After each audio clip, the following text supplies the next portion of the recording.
Friends, ஏதோ ஒரு emergency இல்லை பேட்டரி வந்து கழட்டணும் அப்படின்னா பேட்டரி கழட்டுறதுக்குன்னு சொல்லி ஒரு ப்ரொசீஜர் இருக்குது. அப்படி தான் கழட்டணும். தப்பாக கழட்டிட்டிங்கன்னா ஷார்ட் ஆகிறதுக்கு நிறைய சான்சஸ் இருக்குது. இந்த பேட்டரியில் வந்து பார்த்திங்கன்னா இது வந்து ப்ளஸ்ஸு, இது வந்து பாசிட்டிவ் டெர்மினல். இந்த சைடு வந்து பார்த்திங்கன்னா நெகட்டிவ், இது வந்து பார்த்திங்கன்னா நெகட்டிவ் டெர்மினல்.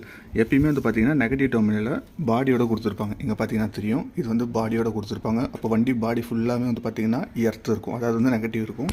பாசிட்டிவ் வந்து பார்த்திங்கன்னா ரெட் ஒயர், இது வந்து பார்த்திங்கன்னா எலக்ட்ரிக்கல்ஸ்க்கு எல்லாமே இங்கேருந்து போகும்.